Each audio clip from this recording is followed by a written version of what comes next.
नमस्ते गुरुजी। जय गुरुजी महाराज। जय गुरुजी साथ संगत जी। मल्टीलिंगुअल पॉडकास्ट टीम आप सबका स्वागत करता है। आज गुरुजी महाराज की बिलास संगत हमारे बीच में उपस्थित हैं। आज गुरु परिवार की तरफ से air marshal Anil Chopra uncle ji का हम सब स्वागत करते हैं। हमारे साथ नीलम दुग्गल आंटी जी उपस्थित हैं। हम दोनों मिलके चोपड़ा अंकल से उनके जीके मंदिर के एक्सपीरियंसेस और मेमोरीज के बारे में बात करेंगे। जय Guru ji Anil Chopra uncle. Jai Guruji, Vasan uncle, always a pleasure to connect with multilingual, group for the podcast. And God bless all of us. Guruji bless us all. Yes. गुरु जी महाराज की कृपा है अंकल। अंकल, आज की हमारी जो चर्चा रहेगी उसका टॉपिक रहेगा, महाराज ने आपको जेके मंदिर से ही कनेक्ट किया था इनिशियली। और जब महाराज दिल्ली आए थे तो पहले 5-6 दिनों में ही ऐसा कि हमको मालूम पड़ा कि आप कनेक्ट हो गए थे महाराज से। तो आप कैसे कैसे कनेक्ट हुए, आपको वहाँ कौन लेके गए थे, जरा इसके बारे में बताएंगे प्लीज। जय गुरु जी।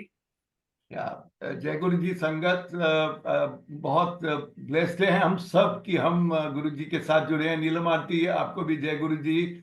और मेरे लिए तो एक बहुत बड़ी ब्लेसिंग थी कि 1995 में मैं जब गुरु जी पहली बार दिल्ली आए और उन्होंने अपना GK1 में S458 में उन्होंने अपना आश्रम शुरू किया। मंदिर बना वहां पे, छोटा टेम्परेरी मंदिर था तब। और 1995 के समर में मुझे हेपेटाइटिस बी हो गया था, बहुत बुरा अटैक था और मेरा बिलिरुबिन काउंट 22 पे चला गया था। और डॉक्टर्स ने मुझे DI लिस्ट, मैं मिलिट्री ऑफिसर था इसलिए RNR हॉस्पिटल, जो इंडिया की मिलिट्री का सबसे बड़ा हॉस्पिटल है, उन डॉक्टर्स ने मुझे DI लिस्ट, डेंजरसली लिस्ट पे डाल दिया था, यानी कि किसी दिन भी मैं जा सकता हूँ। मुझे डॉक्टर ने यह भी कहा था कि कोई ऑल्टरनेट थेरेपी करना चाहते हो, किसी की ब्लेसिंग्स आपको मिल जाए, किसी तरह आप ठीक हो जाओ, वो जरूर करो। तो एक महीने से मेरा बिलिरुबिन काउंट इतना हाई था। एक डॉक्टर थी, हमारे एयर मार्शल की वाइफ थी, बाद में उनके हस्बैंड चीफ बन गए थे, एयर चीफ बने थे, और वो गुरुजी के साथ जलंधर से जुड़ी हुई थी। तो उनको जब पता लगा कि गुरुजी दिल्ली आ गए हैं और उन्होंने अपना आश्रम GK1 में स्थापित किया है, तो उन्होंने मुझसे आके पूछा कि उन्होंने कहा देखो एक गुरुजी आए हैं और वो हील करते हैं और मैं उनको जलंधर से जानती हूँ, तो अगर आप ठीक समझो तो मैं आपको गुरुजी के यहाँ ले जाऊंगी। मैंने इंस्टेंटली कहा मैं जरूर जाऊंगा। हालांकि एज अ डॉक्टर उन्होंने मुझे ये भी कहा कि मैं अपना कमरा नहीं छोड़ सकता, मगर उस हालात में मैंने कहा नहीं, मैं जरूर जाऊंगा। और वो शाम को आई, उनकी कार में हम गए दोनों। और GK1 तकरीबन 12-15 किलोमीटर दूर है शायद सुब्रतो पार्क से। हमारे को 20-25 मिनट लगे पहुंचने के लिए। और बेसमेंट में 4-5 सीढ़ियां थी, उसके नीचे बेसमेंट के अंदर गुरुजी का मंदिर बना था। मैं नीचे उतरा, सामने गुरुजी बैठे थे। छोटा सा हॉल था। जो हॉल आज आप देखते हो ये तो रेनोवेट हो चुका है, बाद में जी कुछ अंकल। साल पहले वो सारी जी अंकल। बिल्डिंग की रेनोवेशन हुई थी। मगर इससे आज के हॉल से थोड़ा बड़ा था वो जो हॉल जब मैं गया। तो नीचे सीढ़ियों से उतरा तो सामने गुरुजी बैठे थे। थोड़ी संगत जी। थी, तकरीबन 40-50 लोग थे। और मैं वो रेड कारपेट के ऊपर जाके, मुझको कहा गया था कि गुरुजी के पांव छू देना, तो मैंने जाके गुरुजी के पांव छू दिया। जी गुरुजी ने अंकल। इंस्टेंटली अपना हाथ उठाया, मेरे शोल्डर पे रखा और उसके बाद मेरे सिर पे रखा और बोला कि गुरुजी बोले, चोपड़ा तेरा कल्याण करता, तेनू मैं धन ठीक धन गुरु जी महाराज, धन धन गुरु जी महाराज। Over to you Neelam aunty. कर। जय गुरु जी अंकल जी। अंकल जी आप संगत को ये बताइए कि जीके मंदिर की सादगी, सिंपलिसिटी, वहाँ के शब्द कैसे चलते थे वहाँ पर? देखिए नीलम आंटी, जो जैसे मैंने बताया कि करंटली जो हॉल है, क्योंकि अब संगत अभी भी जा रही है, मेरे ख्याल हर 15 दिन के बाद वो एक दिन आश्रम को खोलते हैं वहां पे। तो अभी हॉल रेनोवेशन के बाद जरा सा छोटा हो गया है, मगर बेसमेंट तब बड़ी होती थी। और मैंने जैसे कहा 50-60 लोग आराम से बैठ सकते थे। तो पहले, अब सीढ़ियां बाहर से हैं, लोग ऊपर जाते हैं तो बाहर से सीढ़ियां हैं, तो फर्स्ट फ्लोर पे जो एक्स्ट्रा लोग आते हैं तो वहां भी बिठाते हैं, और भी जगह जगह 2-3 जगह वो बिठा देते हैं। और तब ना जीके में अभी थोड़ा सा काफी न्यू कंस्ट्रक्शन हो गई है, और 95 में रिलेटिवली कंस्ट्रक्शन कम थी।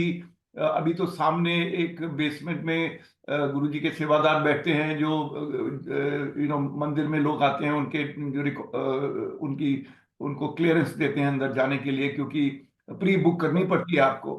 तो उस हाँ जमाने जी। में सीढ़ियां अंदर से ही होती थी। अक्सर जो लोग लेट आते थे तो वो उनको सीढ़ियों में या तो बैठ जाते थे या सीढ़ियों से चढ़ के ऊपर चले जाते थे, मगर वहां भजन थे। ऊपर से भी आपको पार्ट ऑफ द बेसमेंट नजर आ जाता था, ऊपर से भी। तो ऐसा था पहले मंदिर। और दूसरी बात आपने पूछी शब्दों के बारे में। देखिए, गुरु जी शुरू से ही वो खुद चुनते थे अपने शब्द। ऑफ कोर्स उसी टाइम में सीडीज बनने लग पड़ी थी गुरुजी के भजनों में। जीके में ही एक दुकान थी जीके मार्केट में, जिस जो ये सीडीज भी बेचता था, और छोटी छोटी स्वरूप वगैरह भी वहां मिल जाते थे। छोटी सी एक शैक टाइप दुकान थी। मगर गुरुजी के चुने हुए भजन खुद कहते थे ये बजेगा। वो अपने सेवादार जो म्यूजिक वगैरह हैंडल करते थे, पीए सिस्टम, तो गुरुजी वो खुद बोलते थे कि ये भजन है। और आजकल हम देखते हैं कई जगह बड़े बड़े सत्संग होते हैं, तो नए हम्म। नए भजन या नए नए गाने लोग बजा देते हैं। मगर गुरुजी के हाँ। जो लोग गुरुजी रख लेते थे बाद में, जब लंगर प्रसाद हो गया, कुछ लोग चले जाते थे, जो कम लोग रह जाते थे, तब गुरुजी जो भजन होते थे वो मोर ओपन टाइप ऑफ भजन होते थे। फिल्म्स के भजन भी हो जाते थे, मगर वो सेकेंड पार्ट में होता था। फर्स्ट पार्ट में गुरुजी के पुराने भजन है, वो हम सब ने सुने हुए हैं।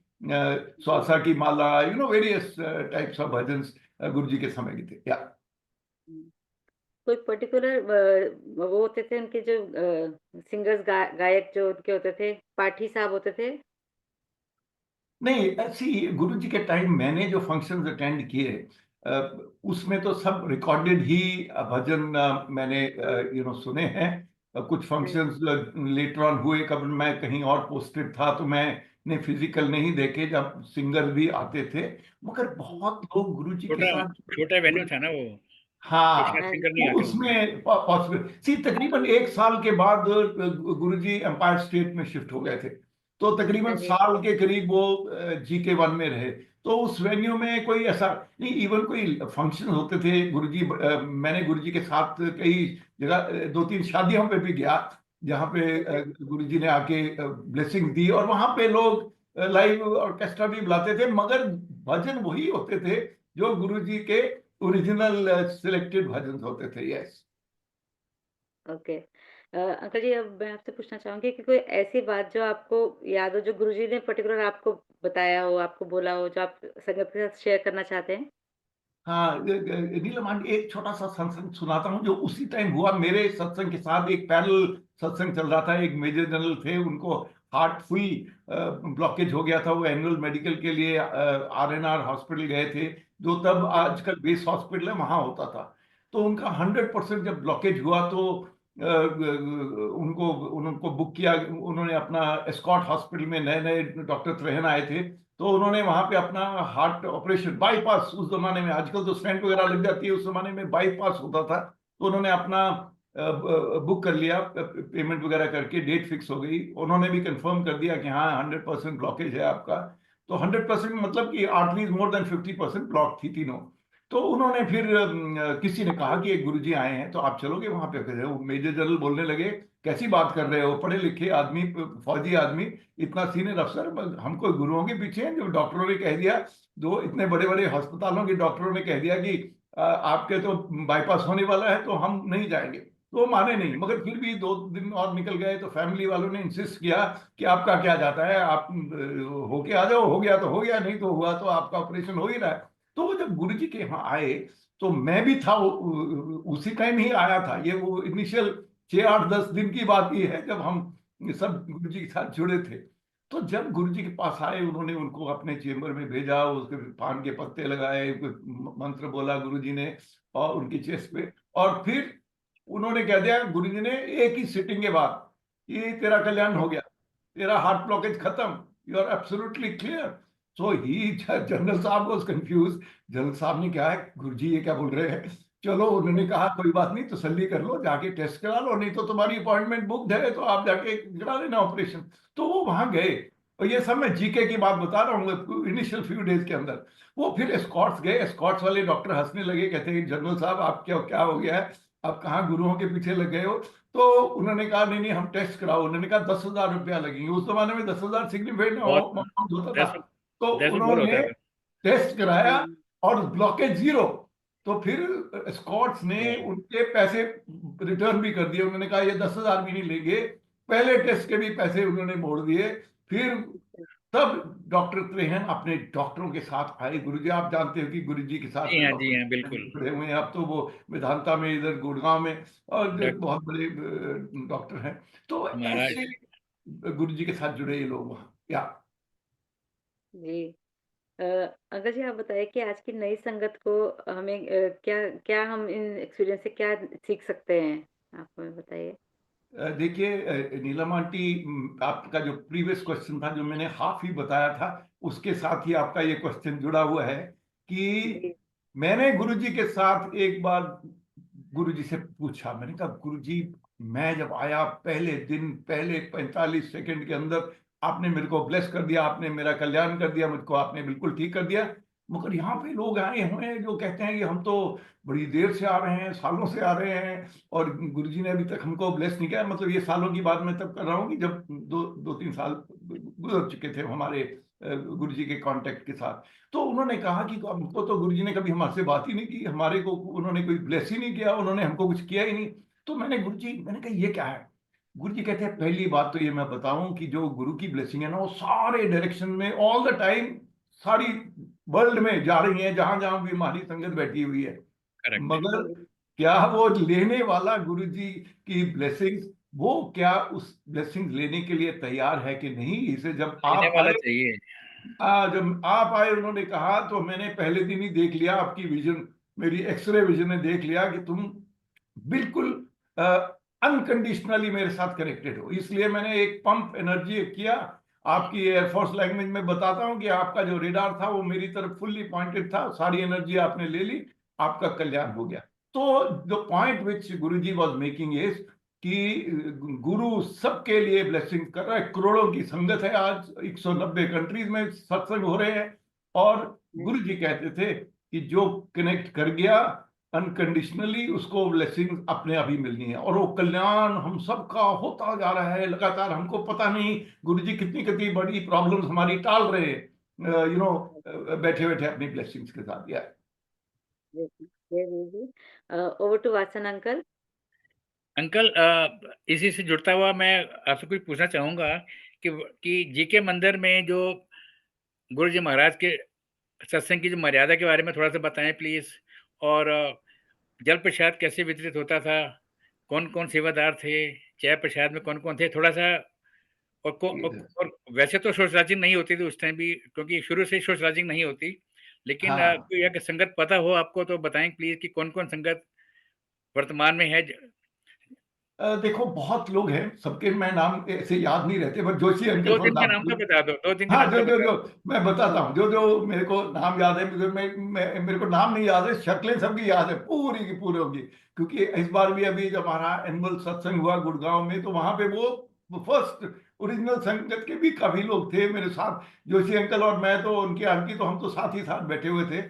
तो जी, जोशी अंकल ने बड़ी सेवा की, और बड़े अंकल हैं जिन्होंने सेवा की बड़ी यंग यंग एज से। अब तो सब बुजुर्ग हो गए हैं, बट तब वो सब यंग थे। जोशी अंकल की तो के बच्चे की शादी पे गुरुजी खुद गए थे, हम सब गए थे, यहीं पे कंटोनमेंट में हुई थी। कर्नल है ना जोशी अंकल। तो जी मेरा अंकल। कहने का मतलब है, और कैसे सेवादार आते थे। किचन साइड ही में था, नजदीक ही था, बिल्कुल बेसमेंट के साइड ही में किचन था, वहीं से सीढ़ियां चढ़ती थी, छोटा सा किचन था। वहां से पानी प्रसाद स्टील के टम्बलर, स्टील के जो ग्लासेस होते हैं उसके अंदर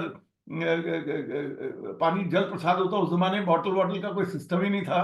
तो इनफैक्ट वो तो बहुत अच्छा सिस्टम था। It is not possible in much larger, जहां संगत बहुत ज्यादा होती है तो बोतलें ही देनी पड़ती हैं या लोग कोई ना कोई ऑल्टरनेट तरीका निकाल लेते हैं। मगर उस जमाने में स्टील के टम्बलर में, एक स्टील की ट्रे में लेके आता था कोई, तो जो मेरे को सेवादार। अंकल मेरे को अंकल शायद किसी संगत ने बताया था कि रघुवीर अंकल जो हैं वो पजामा कुर्ते पहन के वो जल सेवा करते थे। हाँ, रघुवीर अंकल भी करते थे बिल्कुल। और जैसे मैं बताया, जोशी अंकल, रघुवीर अंकल, और मेरे को एक दो नाम नहीं याद आ रही, शक्लें याद है मेरे को, मगर और उनकी सेवा तकरीबन परमानेंट लगी थी। और गुरु जी के साथ ये जो लोग थे ना, जो सेवादार थे, वो गुरु जी, आज तो सेवादार की अलॉटमेंट की जाती है, सेंट्रल कमेटियां बनी हुई हैं, बड़ा कुछ, बिकॉज नंबर्स बढ़ गए। उस जमाने में सब गुरु जी का डायरेक्ट कंट्रोल होता था। वो 4 5 6 सेवादार थे जिनका कंट्रोल डायरेक्टली गुरुजी के हाथ में था। गुरुजी बैठे बैठे इशारा कर देते थे, वो उनके इशारे से ही लोग समझ जाते थे कि शब्द बदल दो, या वो फलाना शब्द लगा दो, या गुरुजी कह देते थे चलो ये ले आओ। वो मतलब कुछ हमको सुनाई भी नहीं देता था कैसे वो गुरुजी इशारा कर देते थे उसको, और वो समझ जाते थे वो करना क्या है। तो बड़ा एक स्ट्रीमलाइन सिस्टम था, ग्रुप बड़ा टाइट था, सेवादार बड़े थोड़े से थे। वो ही सारा ग्रुप वहां मूव किया जब एम्पायर स्टेट में सब्सिक्वेंटली अंकल गए। जब जब ये सत्संग होता था तो बिल्कुल पिन ड्रॉप साइलेंस होता था। बिल्कुल पिन ड्रॉप साइलेंस, तो वो तो। यही बात आज की संगत क्यों नहीं समझती है? देखो गुरुजी के ना, देखो तब ना एक एरिया इतना कम था कि जैसे बेसमेंट और एक फर्स्ट फ्लोर, बस ये दो जगह थे GK1 में।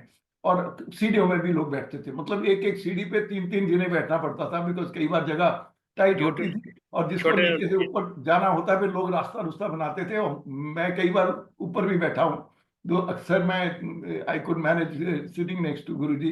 तो मेरा कहने का मतलब है कि गुरु जी से ना, देखो हम सब ना थोड़ा सा डरते भी थे। अब ये किस तरह का डर है, ये समझ लो जैसे आप अपने बॉस से, जनरल साहब से डरते हो सर्विस के अंदर, तो वैसा ही एक होता था कि गुरु जी क्या करेंगे, गुरु जी क्या बोल देंगे, गुरु जी टिक ऑफ तो नहीं हमको कर देंगे। करते नहीं थे वो कभी, मगर तुम्हारे दिल में ये हमेशा थोड़ा थोड़ा डर रहता था कि गुरु जी किसी तरह हमारे से नाराज ना हो जाए। तो इस तरह की फीलिंग थी। मगर पिन ड्रॉप साइलेंस होता था उस जमाने में। कोई मोबाइल मोबाइल नहीं देखता था, कोई आपस में गप्पे नहीं मारता था, चुप करके शांति से लोग सुनते थे। पर गुरुजी कईयों को बुला लेते थे, ऐसे ऐसे इशारा कर देते थे और नाम नहीं लेते थे, ऐसे इशारा कर दिया, अब वो बंदा समझ जाता था। कई बार मेरे को बुलाया तो मैं कंफ्यूज था, तो फिर उनको नाम लेना पड़ा, क्योंकि उनको लगा नहीं कि कई बारी गुरुजी के बुलाने में 5 6 संगतें देखती होंगी कि शायद उन्हीं को बुला रहे हैं या किसी और को बुला रहे हैं। ये ये थोड़ा बात बिल्कुल थोड़ा ये भुलेखा मैं लग जाता आपको, था संगत को भी। हाँ ये मैं बताता हूँ, क्योंकि ये सवाल भी मैंने गुरुजी से किया। क्योंकि 2 3 बार गुरुजी ने मुझे अपने पांव दबाने के लिए बुलाया, मगर और कई संगत थी जिसको, जैसे अरुण शौरी और बड़े बड़े लोग, उनको बहुत ज्यादा बुलाते थे। मेरी बेटियां और मेरी वाइफ ना, वो मेरे से आके कहती थी कि देखो ये क्या गुरुजी आपको बुला रहे हैं, हमको कभी नहीं बुलाया। देवर एनवियस कि ये आपको बुला रहे हैं। तो मैंने गुरुजी से बोला, मैंने कहा मेरी बेटियां और मेरी वाइफ ये बोल रही हैं। वो कह रहे नहीं नहीं, मैं उन लोगों को बुलाता हूँ जिनको ज्यादा जरूरत है एनर्जी की, सिर्फ उनको। कहते हैं आपको भी सिर्फ 2 बार ही बुलाया है, मगर मैं बड़े लोगों को बड़ी ज्यादा बार बुलाता हूँ, क्योंकि इनकी फैमिलीज के अंदर ज्यादा तकलीफें हैं जो मेरे को सॉल्व करनी है, जिसको मेरे को वो करना है। तो इसलिए ये नहीं है कि जो बाकी लोग हैं उनको उनको तो ब्लेसिंग जा ही नहीं है, वो पहले ही ठीक ठाक है। मगर मैं उन लोगों को बुला रहा हूँ जो जिनको ज्यादा एनर्जी ट्रांसफर करने की जरूरत है। तो ये भी देखो गुरु जी करेक्ट। के तरीके थे। हाँ अंकल ये जो जीके मंदिर ये जो बना, जब भी आपने बताया कि 1995 में महाराज ने आपको कनेक्ट किया था हाँ और जी, 1 साल तक ये मंदिर वहाँ पर था, उसके बाद में it was shifted to Empire State, हाँ जी, हाँ वो जी। छोटे मंदिर में। तो ये मंदिर जो है वो अपना दिल्ली की संगत ने लिया था या कैसे नहीं, मतलब? देखो जो ओनर थी ना उस बिल्डिंग की, हाँ जी, वो गुरुजी की बहुत बड़ी भगत थी। तो जी अंकल, उन्होंने अपना बेसमेंट उनको गुरुजी को दे दिया था अपनी तरफ से, कि जी, आप इसको यहाँ पे गुरुजी आए और गुरुजी हम मंदिर बनाए। वो और संगत आए। गुरुजी उनके बारे में भी सत्संग सुनाते थे, हमारे को आंटी के बारे में भी सत्संग सुनाते थे। उस जमाने में रौनक सिंह, ये इंडस्ट्रियलिस्ट रौनक सिंह, एक और होते थे झुनझुनवाला, ये झुनझुनवाला नहीं जो गुजर गए लास्ट ईयर, जो बॉम्बे वाले, एक और झुनझुनवाला थे, वो भी बड़े इंडस्ट्रियलिस्ट थे उस जमाने के। और ये लोग भी जुड़े हुए थे। और आप तो जानते हैं कि रौनक सिंह को शुगर थी 400 लेवल पे चले जाती थी, और गुरुजी ने उनके जी मेरे सामने एक दिन एक किलो जलेबी मंगाओ, उनको बैठ के वहीं पे जलेबी खिला दी उन्होंने 1 किलो, और उनकी शुगर 400 से 120 पे आ गई सीधी। तो कैसे गुरुजी करते थे ये आम आदमी को समझ नहीं आ सकता कि क्या लॉजिक से करते थे, but obviously poison kills poison, उनका कोई सिस्टम था। Yes, correct. यस। अंकल, हमारे सवाल तो खत्म हो गए, बाकी जो महाराज की तरफ से आपको जो संदेश है वो थोड़ा सा बता सकते हैं संगत के लिए, जी बस के एक मंदिर ही, से रिलेटेड? हाँ देखो, मैंने ना हम ना अक्सर गुरुजी के मेडिकल रिलेटेड, हीलिंग रिलेटेड सत्संग ही ज्यादा सुनते हैं। और ज्यादा जी लोग जब जाते हैं ना गुरुओं के पास, वो तभी जाते हैं कि जब और उनका डॉक्टरी फेल होगी लोगों की, तो फिर जाते हैं गुरुजी के पास। गुरुजी खुद ये बोलते होते थे कि यहाँ पे तो वही लोग आते हैं जिनके नॉर्मल डॉक्टरी, उनके डॉक्टर, उनकी ऑपरेशन, उनका ये वो सब फेल हो गया, या ऐसी स्टेज पे आ गए जिनका अब कोई रास्ता नहीं है, ऊपर जाने का टाइम आ रहा है उनका। तभी गुरुजी तो ओपनली कहते होते थे, कहते हैं पर देखो यहाँ पे सबका कल्याण, कोई अपॉइंटमेंट नहीं, कोई टाइम नहीं, अपने आप अपनी मर्जी से आते हो, पानी प्रसाद, चाय प्रसाद, लंगर प्रसाद, ब्लेसिंग प्रसाद, हर प्रसाद प्रसाद की तरह मिलता है। तो गुरुजी का ये कहना था कि यहाँ पे जो जुड़ रहा है, मैं दूसरी एक और बताऊं, जो गुरुजी ना शुरू जी शुरू में अंकल। हम जुड़े जीके में, तो उन्होंने मेरे को कहा, चोपड़ा बड़े फौजियां लोगों को तकलीफां हैं, तो किसी को भी तकलीफ हो तो इत्थे लेके आ। तो मैंने गुरु जी ने कहा, ऐसे वो कईयों को जी बोलते थे कि लोगों को जुड़ाओ ताकि लोगों की ब्लेसिंग्स हो, जो लोगों का कल्याण हो। तो मैं एटलीस्ट 40 लोग को लेके आया। आया मीन्स वो आए, मैं नहीं लेके आया, क्योंकि उन्होंने मेरा सत्संग सुन लिया और उनको लगा कि यार कोई, मगर वो 40 के 40 में से एक या दो ही फाइनली रियली गुरु जी के साथ जुड़े, उनके होते हुए। मगर गुरु जी के जाने के बाद वो 40 के क्या छोड़ो, कई 100 और जुड़ गए जो मेरे शुक्राना। वाकफ थे। तो ये शुक्राना। भी हुआ कि बड़े लोग, गुरु जी तभी कहते थे, बात देखियो लाइना लगन गया, how people will connect, and which is what has actually happened, कि गुरु जी के जाने सिग्निफिकेंट टाइम जो हमने काटा ना, एक्चुअली वो तो एम्पायर स्टेट में, बिकॉज बड़े साल वहां पे हुआ, जितनी देर बड़ा मंदिर बना लिया, और बड़ा मंदिर गुरुजी खुद सुपरवाइज कर रहे थे पर्सनली जाके कि कैसा बन रहा है, कैसी shape, and how beautiful it has come out, we all know. Yes, जी अंकल। अंकल बहुत बहुत शुक्रिया आपका समय निकालने के लिए, क्योंकि आज का समय ही निकालना बहुत मुश्किल काम है। नहीं और बहुत नहीं, कृपा बनी रहे गुरुजी महाराज की आपके, कि आप जब भी आपसे रिक्वेस्ट करते हैं तो आप सहज उसको स्वीकार कर लेते हैं। आने वाले दिनों में, आने वाले महीनों में अभी बहुत से सत्संग आपने सुनाने हैं। हाँ इसी जी, के हाँ साथ ही गुरु परिवार की तरफ से बहुत बहुत धन्यवाद। डॉक्टर नीलम किरण दुग्गल जी। आंटी, बहुत बहुत नमस्कार। जय गुरु जी। थैंक यू शुक्राना गुरु गुरु जी। जी। थैंक महाराज यू से आगे वत्स लेते हैं। Uncle, thank you Neelam aunty, God bless, जय गुरु जी।